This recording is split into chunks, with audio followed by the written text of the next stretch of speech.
পরের দিন সকালে তিয়াশা রাত্রি সেই হাসপাতালে যায় যেখানে রাত্রির জন্ম হয়েছিল। হাসপাতালের ঠিকানা আমান সাহেবই দিয়েছে তিয়াশাকে। রাত্রি মায়ের প্রসব বেদনা ওঠার পরে এই হাসপাতালেই ভর্তি করানো হয়েছিল তাকে। তারপর সেখানে রাত্রির জন্ম হয়।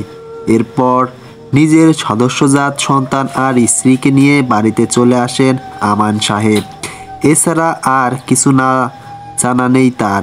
তিয়াশাকে সেই হাসপাতালে যাচ্ছে কারণ তার মনে অনেকগুলো প্রশ্ন ঘুরপাক খাচ্ছে। সেগুলোর উত্তর জানাটা খুবই জরুরি। হাসপাতালে পৌঁছাতে পৌঁছাতে প্রায় বিকেল হয়ে গেল। অনেকটা পথ পাড়ি দিয়ে এসেছে তারা। এই জায়গাতে তিয়াশ আর রাত্রি আগে কখনো আসেনি, এই প্রথমবার। বহু বছরের পুরনো হাসপাতাল, যদিও চারপাশটা ভালো করে রিপেয়ার করাতে সেইভাবে বোঝা যাচ্ছে না। হাসপাতালে ঢুকে প্রথমেই রিসিপশনে যোগাযোগ করলো ওরা, কিন্তু সে কাজের জন্য এসেছে ওরা সেটা রিসিপশনে বসে করা সম্ভব নয়। হাসপাতালের মালিকের সাথে কথা বলতে বলা হলো ওদের। উল্লেখ্য তিনিও একজন ডাক্তার এবং এই হাসপাতালেই কর্মরত আছেন। তিয়াশা রাত্রি বেশ কাঠখড় পুড়িয়ে তার সাথে দেখা করার সুযোগ পেল। হ্যাঁ বলো, কি জানতে চাও তোমরা দুজন? হাসপাতালের মালিক এবং ডাক্তার ইরান আহমেদের প্রশ্ন। আমরা মূলত একটা ডাটা সংগ্রহ করতে এসেছি আপনার এখানে। আর আপনাকে ধন্যবাদ আমাদেরকে আপনার মূল্যবান সময় দেওয়ার জন্য। ডাটা কিসের ডাটা? ভ্রুকুচকে বেশ পুরনো বলতে পারেন, আজ থেকে প্রায় 20-21 বছর আগের। হোয়াট? এত পুরনো ডাটা দিয়ে তোমাদের কি কাজ? হ্যাঁ স্যার, শুনতে একটু অদ্ভুত লাগলেও সত্যি। 2001 সালে এর 26শে ফেব্রুয়ারি এই হাসপাতালে রত্না জামান নামের একজনের ডেলিভারি হয়। তো সেখানে যেদিন বাচ্চাটার জন্ম হয় সে এই মুহূর্তে আপনার সামনেই বসে আছে। রাত্রির নাম ওর। বুঝলাম, কিন্তু তোমরা ঠিক কি বলতে চাইছো সেটা বলো। সেদিন রত্না জামান ছাড়াও আর কোনো ডেলিভারি হয়েছিল কিনা হাসপাতালে? আমাদের এটা জানা খুব জরুরি। আর যদি হয়েই থাকে, কে ছিল সে, কি তার পরিচয়? এত কিছু জেনে করবে কি তোমরা? বললাম না আমাদের এটা জানা খুব জরুরি। অনেক সমস্যা সমাধান হতে পারে এটা জানার মাধ্যমে, কিন্তু সেটা তখনই সম্ভব হবে যখন আপনি চাইবেন। প্লিজ ফিরিয়ে দেবেন না আমায়। ডাক্তার ইনান আহমেদ ভাবার জন্য কিছু সময় নিলেন। তারপর সে ওদের সাহায্য করার জন্য রাজি হয়। দেখো, এইভাবে কারো ইনফরমেশন দেয়া কিন্তু বেআইনি কাজ। এর জন্য আমার আর আমার হাসপাতালের বিরুদ্ধে মামলা পর্যন্ত হতে পারে। কিন্তু তোমাদের দুজনকে দেখে যেটা মনে হলো তোমরা কোনো বিপদে পড়ে এসেছো, তাই নিয়মের বাইরে গিয়ে হলে তোমাদের আমি সাহায্য করব। তিয়াশা রাত্রি ডাক্তার সাহেবের কথা শুনে ভীষণ খুশি হলো। 2001 সালের 26শে ফেব্রুয়ারির কথা বলছো, তাই না? ঠিক আছে, আমি দেখে তোমাদের জানাচ্ছি। অনেক অনেক ধন্যবাদ স্যার। প্লিজ একটু দেখে জানান আমাদের। বেশ অনেকক্ষণ পরে ডাক্তার ইরান সাহেব একটা ফাইল নিয়ে রুমের ভিতরে ঢুকলেন। তিয়াশ আর রাত্রি তাকে দেখে উঠে দাঁড়ায়। কি হলো স্যার, কিছু জানতে পারলেন? আরে বসো বসো, এত অধৈর্য হলে চলে? আমি সব বলছি তোমাদের। ইরান সাহেব ফাইলের পৃষ্ঠা উল্টাতে উল্টাতে বলতে লাগলেন, 26শে ফেব্রুয়ারি রত্না জামান একজনের ডেলিভারি হয়েছিল, ঠিক। কিন্তু শুধু তার নয়, ওই দিন হাসপাতালে আরও একটা ডেলিভারি হয়েছিল। আরও একটা ডেলিভারি হয়েছিল? হ্যাঁ, তার ব্যাপারেই জানতে চাচ্ছি আমরা। সেদিন রাত 11টায় কান্না রহমান নামে একজন ডেলিভারি হয়েছিল, কিন্তু দুঃখের খবর হলো তিনি সেই রাতে মৃত বাচ্চা প্রসব করেছিলেন। মৃত বাচ্চা? আচ্ছা, তার অ্যাড্রেসটা তো নোট করা আছে নিশ্চয়? কেন থাকবে না, অবশ্যই আছে। কিন্তু কথা হলো শহরের বাড়িতে এত পুরনো অ্যাড্রেস কি কাজে লাগবে? সেটা ঠিক, কিন্তু আমাদের একবার তার সাথে যোগাযোগ করার চেষ্টা তো করতেই হবে। যখন একটা ক্লু পেয়ে গেছি, আশা করি আর কিছু জানার নেই তোমাদের। এবার অ্যাড্রেসটা নোট করে নাও। আপনাকে আর ধন্যবাদ দিয়ে ছোট করব না স্যার। আমাদের এত কষ্ট করে আসাটা সার্থক হলো শুধু আপনার জন্য। ভদ্রলোক পতুয়ারে মুচকি হাসলেন, তারপর রুম থেকে বেরিয়ে গেলেন। সত্যি লোকটা বড্ড পরোপকারী। তিয়াস ভাবতে পারেনি এত সহজে সব কিছু জানতে পারবে। এখন তার প্রথম কাজ হলো কান্না রহমানকে খুঁজে বের করা। তাকে খুঁজে পাওয়া গেল আর অনেকগুলো প্রশ্নের উত্তর মিলবে তার। কান্না রহমানের বাসার ঠিকানা তো পেলাম, এবার আমাদের কি করা উচিত? রাত্রিকে প্রশ্ন তিয়াসের। কি আর করব, তার বাসায় যাব, কথা বলবো তার সাথে, রাইট। কিন্তু কথা হলো তাকে এত পুরনো ঠিকানায় পাওয়া যাবে তো? আমাদের কিন্তু যথেষ্ট সন্দেহ হচ্ছে। হ্যাঁ, একই উপায় আমিও পাচ্ছি। চলো আগে গিয়ে তো দেখি, যদি না পাই তবে তারপরে কি করতে হবে ভেবে দেখব। তিয়াসার লোকটা কান্না রহমানের ঠিকানা ধরে এগোতে থাকে। একটা ট্যাক্সি বুক করে তারা, তারপর ড্রাইভারের সাহায্যে নিয়ে ভদ্র মহিলা বাসার অনুসন্ধান করতে লাগলো। অবশেষে খুঁজতে খুঁজতে তারা ভদ্রমহিলার বাসা পর্যন্ত পৌঁছে গেল। কিন্তু কথা হলো বাড়ির ভিতরে সে আছে কিনা নিশ্চয় হওয়া যাচ্ছে না। তিয়াস বাড়ির সামনে একটা চায়ের দোকানের মালিকের সাথে যোগাযোগ করলো। আচ্ছা দাদা, এটা কান্না রহমানের বাড়ি তো? হ্যাঁ, ওনারই বাড়ি। উনি কি বাড়িতে আছেন এখন, বা ওনার ছেলেমেয়েরা কিছু জানেন কি? হ্যাঁ, উনি তো এই বাড়িতেই থাকেন। আর কি বললেন ছেলে মেয়ে? তার কোনো ছেলে মেয়ের নেই, কোনো ছেলে মেয়ে নেই। না, সেই শোকেই তো ভদ্রমহিলা পাগল প্রায়। তার স্বামী পর্যন্ত তার পাগলামি সহ্য করতে না পেরে দেশের বাইরে চলে গেছে। দোকানদারের কথা শুনে তিয়াস আর রাত্রি বেশ অবাক হয়। একে অপরের দিকে তাকাতে লাগলো তারা।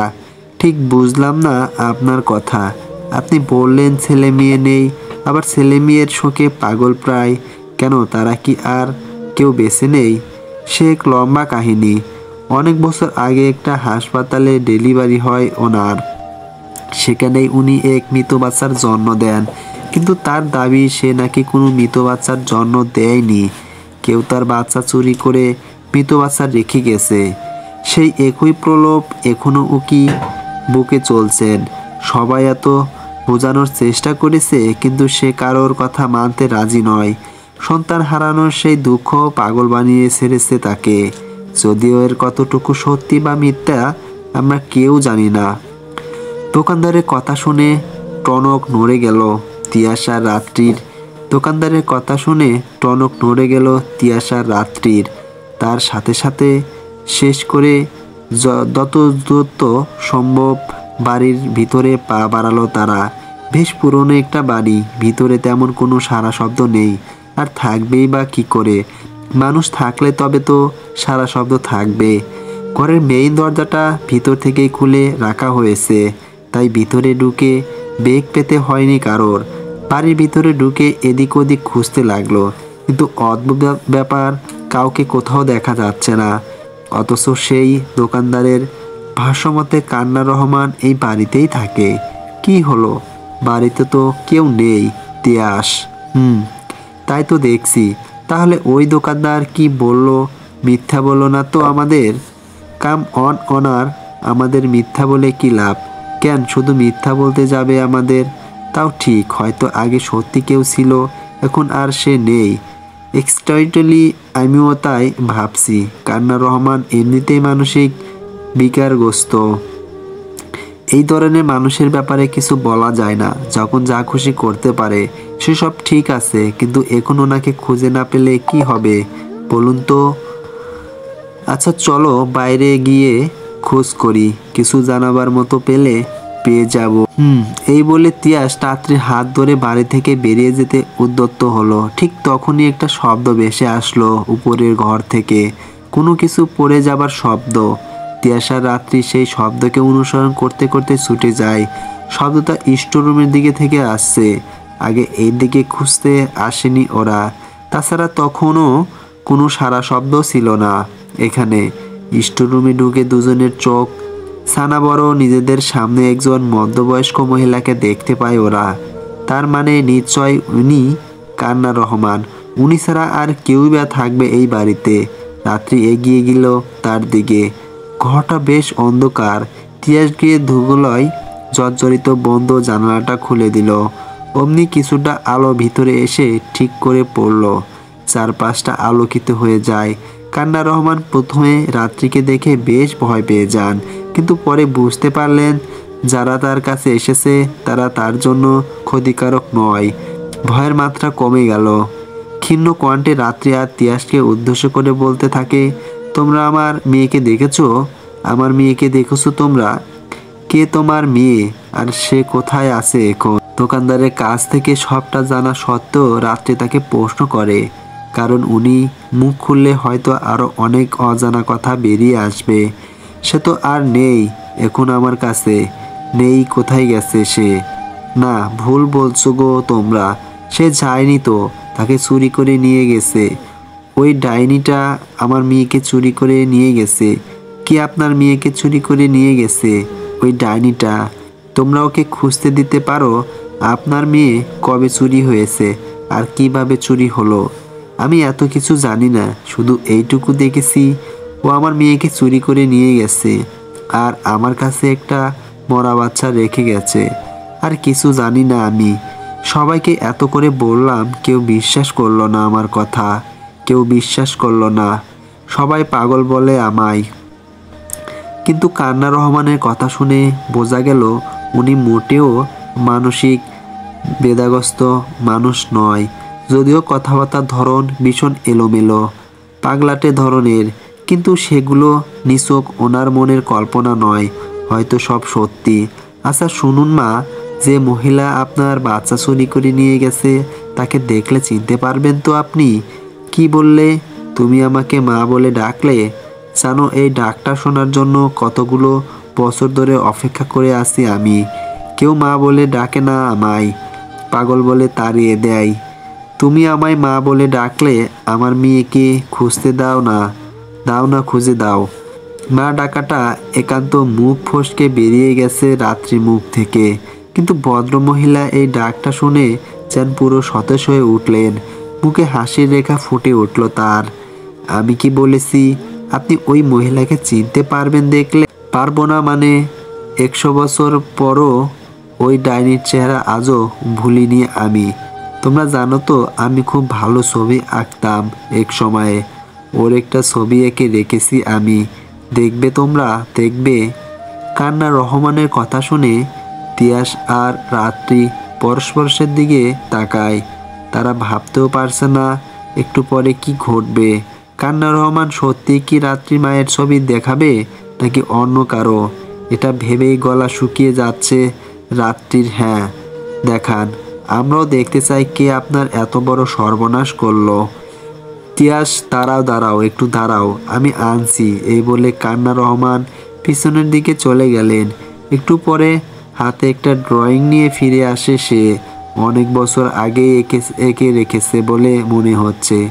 ড্রয়িংটা এনে তিয়াস আর রাত্রির সামনে ধরলো কান্না রহমান। ছবির দিকে নির্বাক দৃষ্টিতে হাঁ করে তাকিয়ে রইল দুজনে। তাদের মুখ থেকে কোনো আওয়াজ বের হচ্ছে না। এটা আর কারো নয়, রাত্রি মায়ের ছবি। কান্না রহমান তার সুনিপুণ হাতে রাত্রি মায়ের অবয় স্পষ্ট ফুটিয়ে তুলতে শতভাগ সফল হয়েছেন। যদিও ছবিটা এখন বড্ড মলিন, কিন্তু এই মলিনতা ফিরেও নিজের মাকে চিনতে ভুল করেনি রাত্রি। মাথায় দুহাত ঠেকিয়ে মেঝেতে পড়ল রাত্রি। তিয়াস হাঁটু গেড়ে ওর পাশে বসে থাকলো। এটা আমি কি দেখলাম তিয়াস সাহেব? আমি নিজের চোখে বিশ্বাস করতে পারছি না। তুমি যা দেখেছো আমিও তাই দেখেছি। তুমি প্লিজ এখন এতটা উত্তেজিত হও না। উত্তেজিত হব না? কি বলছেন আপনি এগুলো? সামনে আমার নিজের মা দাঁড়িয়ে আছে, অথচ আমি কিছুই বলতে পারছি না তাকে। তন্মরত স্বরে চুপ, একদম চুপ। এখন এই কথা ওনার সামনে ভুলেও বলা যাবে না। উনি আরো বেশি উত্তেজিত হয়ে যাবেন। যদি তাই হয় আমরা আমাদের পরবর্তী কোনো কাজ করতে পারবো না। প্লিজ নিজেকে একটু সামলাও, প্লিজ। হাত জোর করছি তোমার কাছে।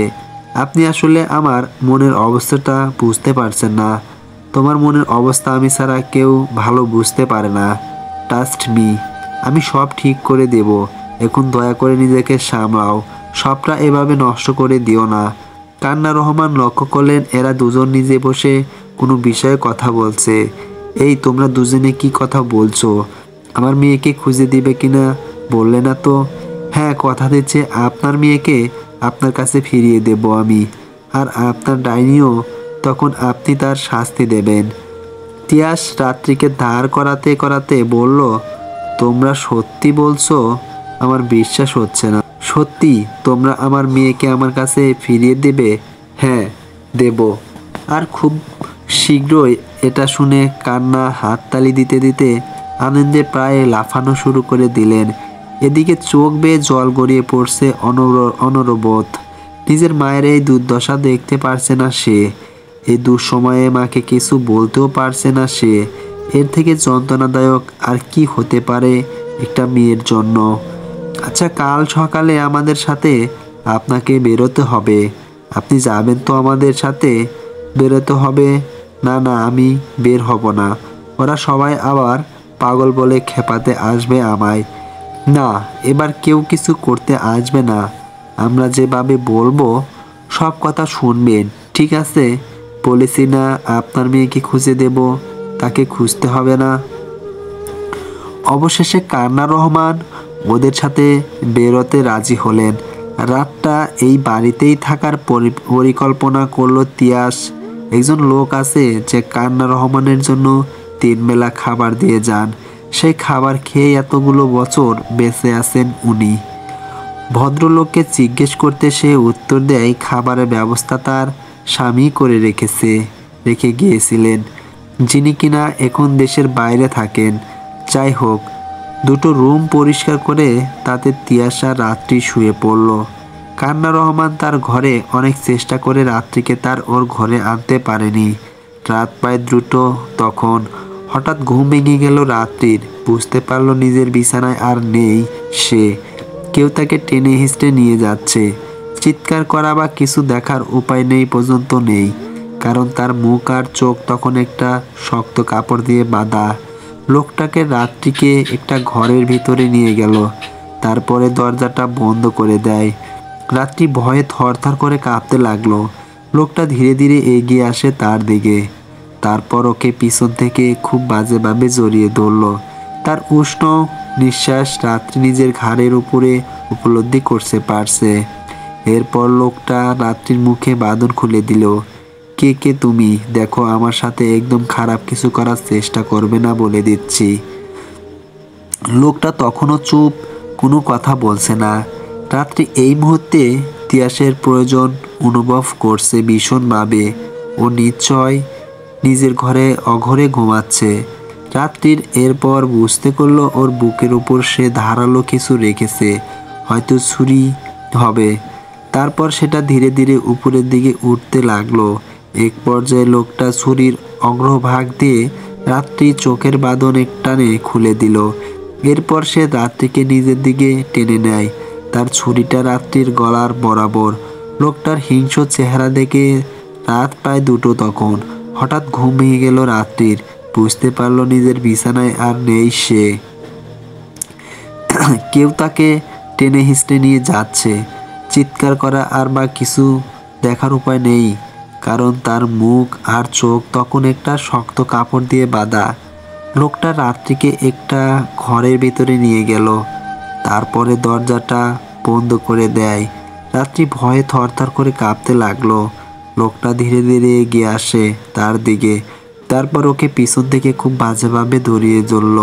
তার উষ্ণ নিঃশ্বাস রাত্রি নিজের ঘাড়ের উপর উপলব্ধি করতে পারছে। এরপর লোকটা রাত্রির মুখের বাঁধন খুলে দিল। কে তুমি? দেখো, আমার সাথে একদম খারাপ কিছু করার চেষ্টা করবে না বলে দিচ্ছি। লোকটা তখনও চুপ, কোনো কথা বলছে না।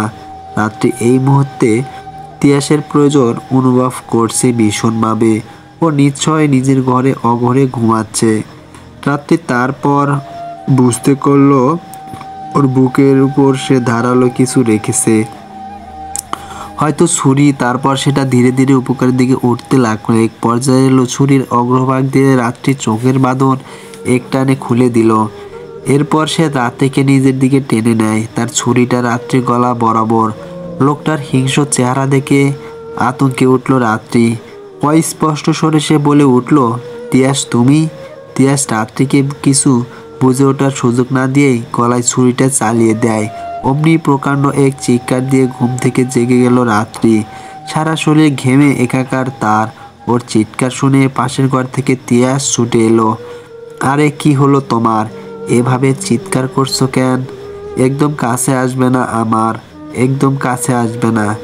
রাত্রি তিয়াসকে উদ্দেশ্য করে চেঁচিয়ে বলছে, আরে বাবা, হয়েছেটা কি? এমন করছো কেন?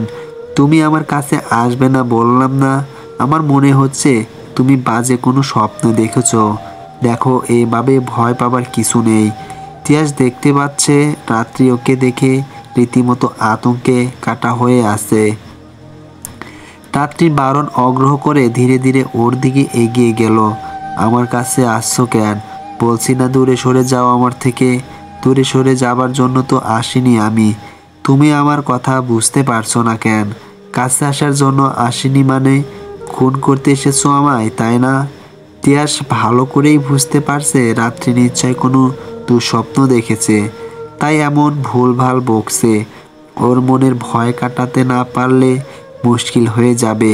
প্লিজ সরে যাও আমার থেকে। আমার ভয় করছে তোমায় দেখে। কেন ভয় করছে? আমি ভাগ না ভাল্লুক নাকি অন্য কিছু? আমি জানি না, কিছু জানি না। সরে যাও তুমি। তিয়াস রাত্রির আরও কাছাকাছি চলে আসে। তারপর ওকে নিজের বুকে জড়িয়ে ধরল। রাত্রি তখনও ফুফিয়ে ফুফিয়ে কাঁদছে। কি হলো? এখনো কি ভয় করছে আমাকে দেখে? দেখো, আমি তোমার কত কাছে চলে এসেছি। রাত্রি আর কোনো কথা না বলে চুপ করে রইল। ধীরে ধীরে ঘোর কাটতে লাগলো তার। এক পর্যায়ে পুরোপুরি শান্ত হয়ে গেল সে। কি এবার মাথাটা ঠিক হলো তো? সরি, আমি মনে হয় একটু বেশি রিয়েক্ট করে ফেলেছি। No, it's okay. আমি বুঝতে পেরেছি। তুমি বরং এখন একটু বিশ্রাম নাও। আমার খুব ভয় করছে। মানে এই না বললে আমাকে?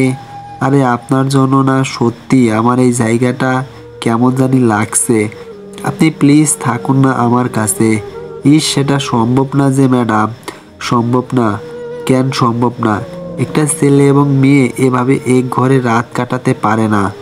লোকে জেনে গেলে কেলেঙ্কারি হয়ে যাবে যে। কেউ কিছু জানবে না, আর জানলে তাতে বয়ে গেছে আমার। আপনি আমার সাথে থাকবেন, বাস। আর কিছু জানি না আমি।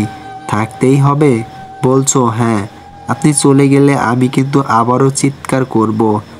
ঠিক আছে বাবা, চিৎকার চেঁচামেচি করতে হবে না আর। আমি বরং এই চেয়ারটার উপরে বসি। আপনি নিশ্চিত ঘুমান। এই ভাঙা চেয়ার আপনার ভর নিতে পারবে বলে মনে হয়? তাহলে কি সারা রাত দাঁড়িয়ে থাকবো আমি? আপনি কি আমাকে শাস্তি দেবার পায়তারা করছেন? আমি কখন বললাম আপনি দাঁড়িয়ে থাকবেন? আপনি বরং এই পাশটায় শুয়ে পড়ুন, আমি ও পাশটায়। সি, আপনার কি লজ্জা নেই? জেনে শুনে একটা পরপুরুষের সাথে নিজের বেড শেয়ার করতে চাইছেন? একদম লেগ পুল করার চেষ্টা করবেন না বলে দিচ্ছি। এতটা বিশ্বাস করেন আমায় আপনি? যদি সত্যি কোনো ক্ষতি করে দেয় আপনার, তখন কি হবে? এত বকবক না করে শুয়ে পড়ুন তো মশাই। বড্ড ঘুম পাচ্ছে আমার। আর আপনি কেমন সেটা এত সময় একসাথে থেকেও বুঝতে পারিনি আমি। কি ভেবে? এই বলে রাত্রি ওর পাশে গিয়ে শুয়ে পড়ল। তিয়াস আর দেরি না করে সেও বিছানায় উঠে পড়ে। বালিশ নেই, তাই অগত্যা নিজের হাতকে দিয়ে বালিশের কাজ সারতে হলো। মাথার নিচে কুইনটা রেখে শটান হয়ে শুয়ে পড়ল। রাত্রির দিকে একবার তাকিয়ে চোখ বন্ধ করে দেয়। এরপর সকালবেলা কান্না রহমানকে নিয়ে নিজের বাসার উদ্দেশ্যে রওনা হয় তিয়াস, সাথে রাত্রি। তিয়াসের বাসাতে রাত্রির বাবা অপেক্ষা করছে। রাত্রি অবশ্য এখনো ওর বাবার বিষয়ে কিছুই জানে না। নিজের আসল মা অবধি পৌঁছাতে যে ওর বাবার কতখানি অবদান সেটা জানে না রাত্রি। আমান সাহেবের পূর্ব পরিচিত তিয়াস। ছেলে হিসাবে সে যথেষ্ট ভালো। যখন আমান সাহেব জানতে পারে তার স্ত্রী রাত্রিকে টাকার লোভে কারোর কাছে বিক্রি করে দিতে চাইছে, তখন সে তিয়াসের শরণাপন্ন হয়। তিয়াসও তাকে সাহায্য করার প্রতিশ্রুতি দেয়। ক্লায়েন্ট সেজে কতগুলো জাল টাকা নিয়ে পৌঁছে যায় রাত্রিদের বাড়িতে। সেখান থেকে কৌশল করে রাত্রির উদ্ধার করে নিয়ে আসে যদিও সে কাজটা বড্ড ঝুঁকি নিয়েই করতে হয়েছে। শেষ পর্যন্ত নির্বিঘ্নেই রাত্রিকে উদ্ধার করতে সক্ষম হয় সে। এদিকে রাত্রির বাড়িতে রাত্রির মা অর্থাৎ আমান সাহেবের স্ত্রী টাকা আর মেয়ে হাত থেকে ফসকে যাবার শোকে পাগল পায়। তার ফোনেই সেই বৃদ্ধ কলের কল আসলো। ভদ্রমহিলা ফোনটা রিসিভ করে কানের কাছে ধরলো। কি ব্যাপার, তুমি বেঁচে আছো? ফোন রিসিভ করছো না কেন? আমি শেষ হয়ে গেছি, ওরা সর্বনাশ করে দিয়েছে আমায়। হতাশার স্বরে, মানে কি বলছো তুমি? কি হয়েছে? কেউ আমার চোখে ধুলো দিয়ে রাত্রিকে নিয়ে পালিয়ে গেছে। আমার সোনার ডিমও গেল, রাজা হাঁসও গেল। এবার কি করব আমি? কেউ কি করছো না কেন? যে তোমার মেয়েকে কিনে নেবার কথা ছিল সে তো তোমার ক্লায়েন্ট। চাও এখন গিয়ে চেপে ধরো তাকে। না, কোনো ক্লায়েন্ট ফ্লাইট ছিল না সে। কেউ একটা গেম খেলেছে আমার সাথে। সে জানতো আমি রাত্রিকে বিক্রি করে দিতে চলেছি, তাই এটা করেছে ইচ্ছে করে সে। মনে হয় তোমার স্বামী হাত আছে এই কাজে, সে লোক দিয়ে কয়রানি তো। এসব ঠিক ধরেছো, আবার তাই মনে হয় পুরোটা বাড়িতে আসছে না। আমার মনে হয় ও করেছে এসব। রাত্রির জন্য ওর বরাবরের জন্য বেশি দরদ। তাহলে কি করবে এখন? আমি কি করব জানি না, তুমি বরং চলে এসো আমার এখানে।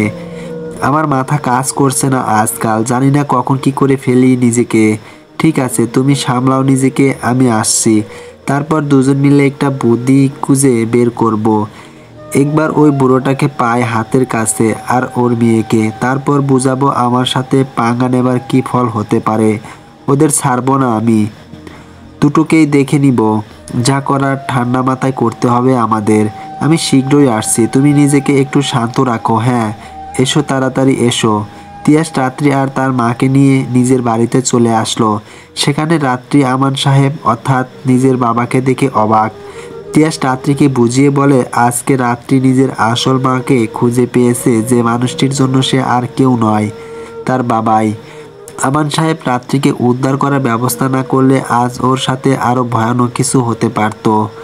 রাত্রি অবশেষে নিজের বাবাকে বুঝতে পারে। পরের দিন আমান সাহেব তিয়াস রাত্রি সাথে কান্না রহমানকে নিয়ে নিজের বাড়ির উদ্দেশ্যে রওনা হলো। সবার লক্ষ্য আমান সাহেবের স্ত্রী আর তার সঙ্গীকে জব্দ করা আর তাদের থেকে সমস্ত রহস্যের উদ্ঘাটন করা।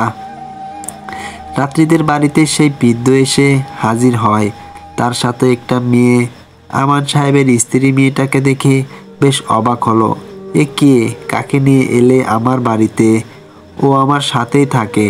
দেখো ওর চেহারাটা দেখো, অনেকটা রাত্রির মতোই, তাই না? অনেকটা অবশ্যই না, কিছুটা রাত্রির মতো। কিন্তু এখানে কেন? মাথার বুদ্ধি কি ধার দিয়ে এসেছো তুমি? এতদিন রাত্রিকে দিয়ে যে কাজ করাতে, ওকে দিয়ে এখন সেটা করাবো আমরা। বাস মাস শেষে হাতে কিছু টাকা ধরিয়ে দিলেই চলবে। দেখতে রাত্রির মতো হতে কেউ কিছু বুঝতে পারবে না। এবার আমি বুঝতে পেরেছি, সেদিন তোমরা স্বামী আমার বাসায় গিয়ে ওকে দেখতে পেয়েছিল, আর তখন তার নিজের মাথা ঘুরে যায়। ওকে রাত্রি ভেবে বসেছিল। তাই বলছি, মানুষকে ধোকা দিতে সমস্যা হবে না আমাদের। এটা তো খুব ভালো প্রস্তাব। আচ্ছা, ও কি রাজি হবে? রাজি হবে না মানে? রাজি না হলে জোর করে করাবো। সেসব তুমি আমার উপরে ছেড়ে দাও, এ নিয়ে চিন্তা করো না। ঠিক আছে। আমার একটা ভয় হচ্ছে, যদি বুড়োটা চলে আসে তখন কি করব আমরা? কি করব সেটা এখনো জিজ্ঞেস করছো আমায় তুমি? ও, এই বাড়িতে পা রাখার সাথে সাথে শেষ করে দেব। এবার এই কাজ করতে আর দেরি করব না আমি। তাতে যাই হয়ে যাক। একটু পরে রাত্রির মায়ের কাছে একটা অচেনা নম্বর থেকে কল আসলো। ক্লায়েন্ট ভেবে ফোনটা রিসিভ করলো সে। আর তাই হলো। কি ম্যাডাম, ভালো আছেন তো? হ্যাঁ বলুন, কি বলবেন? বলছি আজ রাতে হবে। 1 ঘন্টার জন্য হবে না মানে? জব্বর হবে, তবে টাকাটা একটু বেশি লাগবে। এখন আর পুরনো রেট নেই না, টাকা বাড়িয়েছি। টাকার কথা চিন্তা করবেন না। কখন আসতে হবে বলেন? রাত 10টার পরে আসলে ভালো হয়। চাইলে তার আগে আসতে পারেন। ঠিক আছে, রেডি করে রাখবেন, আমি যত সময়ে পৌঁছে যাব। হ্যাঁ আসুন। আর শুনুন একটা কথা। কি কথা আবার? আপনার বাসায় বেশি লোকজন নেই তো? যদি তাই হয় তবে আমি পরে আসব। না, আপাতত আমরা তিনজন আছি, আপনি আসতে পারেন, সমস্যা নেই। ওহ, তিনজন মানে আপনি, আপনার মেয়ে আর আপনার স্বামী, তাই তো? আমরা তিনজনই আছি, ও এর বেশি না। আর আপনি এত কেন জানতে চাইছেন বলুন তো? কাস্টমার হয়ে পুলিশের মতো জেরা শুরু করেছেন দেখছি। সরি ম্যাডাম, আপনি না চাইলে বলতে হবে না, আমি এমনি জিজ্ঞেস করলাম। তিয়াস ফোনটা রেখে চিন্তিত হয়ে পড়ল। এসব কি বলছেন উনি? রাত্রি তো আমাদের সাথে, তাহলে উনি কাকে রেডি করে রাখার কথা বললেন? আবার বলছে বাসায় নাকি তিনজন আছে, তার মানে আরও কেউ আছে? এগুলো জানার জন্যই তো তোমায় ক্লায়েন্ট সাজিয়ে ফোন করালাম। আমি ভালো করেই জানি বাসায় ওর সাথে এখন কে আছে, কিন্তু কথা হলো ক্লায়েন্টকে কথা দিল কার ভরসায়? আবার কার কোন অর্থনদ করতে চলেছে মহিলা? আমান সাহেব, উনি মিথ্যা বলল না তো? তিয়াস, না, এই বিষয়ে সে মিথ্যা বলবে না কিছুতেই। তাছাড়া এটা নিয়ে মিথ্যা বলে কি লাভ ওর? ক্লায়েন্ট তো ওর চেহারা দেখে টাকা দেবে না, তার জন্য কাজটা হওয়া চাই। ঠিক, তবে আমার মাথায় একটা প্ল্যান এসেছে। সেভাবে কাজ করতে পারলে আজ রাতেই সবাইকে হাতে নাতে ধরা যাবে। প্ল্যান? কী রকম প্ল্যান বলো? এরপর তিয়াস আর তার পরিকল্পনা নিয়ে আমান সাহেবের সাথে আলোচনা করে। আমান সাহেব রাজি হলো ওর কথায়। যদিও পরিকল্পনা অনুযায়ী কাজ করতে পারে, আজ রাতেই রাত্রির মা আর তার সঙ্গীকে জব্দ করা যাবে।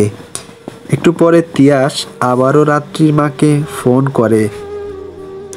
ম্যাম, আপনাকে আমি ডাবল টাকা দিব, কিন্তু একটা কাজ করতে হবে আপনাকে। ডাবল টাকা কথা শুনে লোভী মহিলা যান আকাশে চাঁদ হাতে পেল। ভীষণ খুশি হলো সে। কি করতে হবে বলুন? আজ রাতে আমি আসবো ঠিক, তবে আমার সাথে আমার এক সঙ্গীও আসবে। আমাদের দুজনকেই সুযোগ দিতে হবে আজ। হ্যাঁ, দুজন একসাথে। কি বললেন? আবার বলেন। মহিলা তিয়াসের অদ্ভুত দাবি শুনে সত্যি ভরকে গেল। হ্যাঁ, আমার সাথে আমার এক বন্ধু আসবো। আজ রাত 10টা আপনার মেয়ে আমাদের দুজনকেই দিতে হবে। না না, সেটা কি করে হয়? আমার ছোট মেয়েকে দুজনে একসাথে সহ্য করতে পারবে না। আপনি টেনশন করবেন না, আমরা যা করার বুঝে শুনেই করব। আপনার মেয়ের কোনো ক্ষতি হবে না, পুরোটাই আমরা দুজন ঢিল করে নেব। দেখুন, একদম বাড়াবাড়ি যেন না হয়। আমি এই শর্তে রাজি হতে পারি, তবে দ্বিগুণ নয়, 4 গুণ টাকা চাই আমার। আচ্ছা, আমি রাজি, তাই হবে। ঠিক আছে, তবে আবারও বলছি, যা করার সাবধানে। বাড়াবাড়ি কিছু হলে কিন্তু আপনাকে, আপনার বন্ধুকে দেখো নিব আমি। এই বলে সে ফোনটা কেটে দিল। এরপর রাত 10টার পরে রাত্রিদের বাড়িতে তিয়ার সাথে একজনকে নিয়ে ঢুকে পড়ল। রাত্রির মা ওকে দেখে চিনে ফেলবে তাই একটু অন্যরকম সাজে আসলো। এসে মহিলার হাতে টাকার বান্ডেল ধরিয়ে দিল। সে ওদের ঘরের বাইরে রেখে ভিতরে চলে যায়। তিয়াস আর তার বন্ধু স্পষ্ট শুনতে পাচ্ছে মেয়েটা ভিতরে বসে কান্না করছে। সে কিছুতেই রাজি হচ্ছে না। আমান সাহেবের স্ত্রী তাকে নানাভাবে বোঝানোর চেষ্টা করছে। এক পর্যায়ে মহিলা মেয়েটাকে মারধর শুরু করে দিল। একটু পরে সে চুপ হয়ে যায়। তাকে ভয় দেখিয়ে রাজি করানো হলো। কাজ শেষ হলে মহিলা ঘর থেকে বেরিয়ে এলো। এবার আপনারা ভিতরে যেতে পারেন, আমরা দরজার বাইরেই অপেক্ষা করব। তিয়াস আর তার সাথে থাকা লোকটা মহিলার কথা মতো ঘরের ভিতরে ঢুকে দরজা বন্ধ করে দিল। আমান সাহেবের স্ত্রী আর সেই বৃদ্ধ বাহিরে দাঁড়িয়ে পাহারা দিচ্ছে। ঠিক তখন তাদের অবাক করে দিয়ে বাড়ির ভিতরে আমান সাহেব ঢুকে পড়েন। তার স্ত্রীকে তাকে দেখে ভীষণ ক্ষেপে যায়। ড্রয়িং রুমে চলে গেল তারা। এই বুড়ো, এতদিন কোথায় ছিলে? এখন কেন এসেছে এই বাড়িতে? আমার বাড়িতে আমি কখন আসবো না আসবো সেই কৈফিয়ত কি তোমায় দেব? তার আগে বলো, এখন পাঠাবে লোকটার সাথে তুমি এত রাতে কি করছো? ইনি এখন আমার বাড়িতে কেন? তোমার ফালতু প্রশ্নের জবাব দেওয়ার সময় একদম নেই। ভিতরে কাজ চলছে। একদম চিৎকার চেঁচামেচি করবে না। কাজ চলছে? কিসের কাজ চলছে ভিতরে? যেসব পরে জানলেও চলবে। আগে বলো রাত্রি কোথায়, ওকে কি করেছো তুমি? আমি ওকে তোমার কবল থেকে মুক্ত করে নিয়ে গেছি, কারণ ওর তোমার কাছে থাকলে এতদিনে হয়তো অন্যর অত্যাচারে মরেই যেত। দেখেছো, আমি বলেছিলাম না সব এর কাজ। এই বুদ্ধি করে তোমার মেয়েকে সরিয়েছো, আজকেই শেষ করে একে, নয়তো তোমার আরো বড় সর্বনাশ করবে এই লোক। বৃদ্ধ আমান সাহেবের স্ত্রী বৃদ্ধের কথা শুনে আরো বেশি রেগে যায়। একদম ঠিক বলেছ তুমি, আজ ওকে শেষ করেই ছাড়বো আমি, দেখি কে বাঁচায় ওকে। এই বলে মহিলা আর বৃদ্ধ আমান সাহেবকে আঘাত করতে উদ্দেশ্য হতে হয়। ঠিক তখন তিয়াস তার সাথে থাকা লোকটাকে সাথে নিয়ে ড্রয়িং রুমে হাজির হয়। ইন্সপেক্টর অ্যারেস্ট করুন এই মহিলাকে, সাথের সঙ্গীকেও। এই বলে তিয়াস আর ছদ্মবেশ খুলে ফেলল। আমান সাহেব স্ত্রী তিয়াসকে দেখে যেন একটাই হাই ভোল্টেজের শক খেয়ে খেলো। এ কি, তুমি কেন এসেছো আমার বাড়িতে? আর ইন্সপেক্টর কে? আমায় তাহলে চিনতে পেরেছেন ম্যাডাম? গুড, তাহলে এবার আমার বন্ধু আপনার আরেক ক্লায়েন্টকেও চিনে নিন। ইনি হচ্ছেন ইন্সপেক্টর তাজ। আপনার সমস্ত কুকর্মের কথা আমরা জানলেও আইন তো জানে না, তাই আইনের চোখে আজকে সবটা পরিষ্কার করে দিলাম। স্যার দেখুন মহিলা কিভাবে বাড়িতে মেয়েদের দিয়ে দেহ ব্যবসা করায়, এমনি কি নিজের স্বামীকে পর্যন্ত শেষ করতে হাত কাঁপলো না তার। একে গ্রেপ্তার করুন। এরপর তিয়াস রাত্রি আর কান্না রহমানকে বাড়ির ভিতরে নিয়ে এলো। কান্না রহমানকে দেখে আমান সাহেবের স্ত্রী আবারও ভরকে গেল। চোখের পলকে কোথা থেকে কি হয়ে যাচ্ছে কিছুই বুঝতে পারছে না সে। ইন্সপেক্টর অবশেষে তাকে আর তার বৃদ্ধ সঙ্গীকে গ্রেপ্তার করলো। তারপর তাদের দুজনকে বেঁধে থানায় নিয়ে যাওয়া হয়।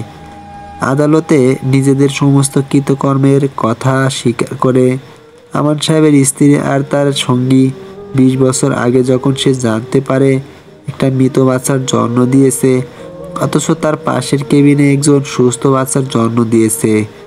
ভদ্রমহিলা নার্স ডাক্তারদের মোটা টাকা লোভ দেখিয়ে বাচ্চা বদল করে নেয়। অবশ্য তখন হাসপাতালে ডক্টর ইনান ছিলেন না। উনি উপস্থিত থাকলে এই কাজ কিছুতেই হইতো না। এরপর আমান সাহেব আর তার স্ত্রী রাত্রিকে নিজেদের মেয়ের মতো করেই লালন পালন করতে পারে। আমান সাহেব নিজের স্ত্রীর কৃতকর্মের কথা কিছুই জানতেন না। এরপর হঠাৎ এক বিপত্তি ঘটল। মাত্র 1 মাসের মাথায় রাত্রিকে কেউ চুরি করে নিয়ে যায়। চোর সুবিধাতে করতে না পেরে ওকে একটা ময়লার বাক্সে ফেলে রাখে। সেখান থেকে একজন ওকে কুড়িয়ে পায়, নিজের নিঃসন্তান স্ত্রীর হাতে তাকে তুলে দেয়। তাদের ঘরে রাত্রি ধীরে ধীরে বড় করতে থাকে। এক সময় ভদ্রলোকের স্ত্রীও দুনিয়া ছেড়ে চলে গেল। মেয়ের ভালোর কথা ভেবে রাত্রির বাবা পালিত মেয়েকে বড়লোক পরিবারের কাছে বিক্রি করে দিল। অদ্ভুতভাবে আবার নিজের পরিবারের আগের বাবা মায়ের কাছে এসেই পড়ল রাত্রি। সেখানে জীবনের বাকিটা জীবন কাটতে লাগলো তার। রাত্রির পরিবার এক পর্যায়ে ভীষণ অর্থ সংকটে পড়ে। এই থেকে বাঁচতে রাত্রির মা মেয়েকে দেহ ব্যবসায় নামিয়ে দিল। এরপর যখন দীর্ঘ বছর পরে সে বৃদ্ধ রাত্রির লকেট নিয়ে হাজির হলো, রাত্রির মা তাকে টাকার লোভ দেখে নিজের দলে পটিয়ে নিল। রাত্রি যেহেতু তার আসল মেয়ে ছিল না কোনোদিন, তাই ওর পরিচয় উদ্ঘাটনের মহত্ব আমান সাহেবের কাছে থাকলেও তার কাছে ছিল না। রাত্রি আমান সাহেবের নিজের মেয়ে এটা জানার পরেও আমান সাহেবের সামনে নিজের অর্থ উপার্জনের রাস্তা বন্ধ হয়ে যায়। অথচ তখন এটাও বলা মুশকিল ছিল ভদ্রমহিলার কাছে যে সে রাত্রি একজনের কোল খালি করে চুরি করে নিয়ে এসেছে। বাধ্য হয়ে স্বামীকে শেষ করে দেবার চেষ্টা করেছে সে। এবার রাত্রিকেও মোটা টাকার বিনিময়ে বিক্রি করে দিতে চায়। পরের ঘটনা আমরা সবাই জানি। সমস্ত সাক্ষী প্রমাণ পেয়ে আদালত সে হাসপাতালের বিরুদ্ধে ব্যবস্থা নেয়। আমান সাহেবের স্ত্রী সন্তান চুরি করে এবং মেয়েকে যৌন নির্যাতনের শাস্তি দেবে হিসাবে যাবজ্জীবন কারাদণ্ড ঘোষণা করলো। স্ত্রীকে সাহায্য করার জন্য রাত্রির বাবাকেও কিছু সময়ের জন্য কারাদণ্ড দেয়া হয়। এমনকি সেই বৃদ্ধ ছাড় পেল না, তাকেও 1 বছরের কারাদণ্ড দেওয়া হয়। এর 1 মাস পরে তিয়াস রাত্রি সমস্ত অতীত সম্পর্কে নিজেদের পরিবারকে অবগত করে। তারা একজন ধর্ষিতার সাথে নিজের ছেলের বিয়েতে প্রথমে রাজি না হলেও পরে তিয়াসের প্রচেষ্টা সফল হয়। সে তার পরিবারকে বোঝাতে সক্ষম হয় একজন নারী সত্যিকারের কুমারী না, ধর্ষিতা সেটাও মুখ্য বিষয় নয়। মুখ্য বিষয় তার চরিত্র, তার চিন্তাধারা। রাত্রিকে হাজার পুরুষ ভোগ করলেও তাতে তার চরিত্র বিন্দুমাত্র কলঙ্কিত হয়নি, কারণ রাত্রি নিজের দিক থেকে সবসময়ের জন্য সৎ ছিল।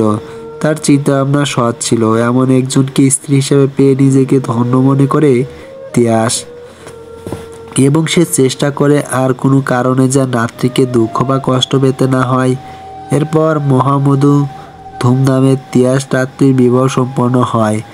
কান্না রহমানও নিজের মেয়েকে ফিরিয়ে পেয়ে ধীরে ধীরে স্বাভাবিক জীবনে ফিরে আসতে শুরু করে। শুভ সমাপ্তি। আমাদের গল্পটি যদি ভালো লাগে তাহলে অবশ্যই আমার চ্যানেলটি সাবস্ক্রাইব করে পাশে থাকবেন। ধন্যবাদ সবাইকে এতক্ষণ গল্পটা শোনার জন্য।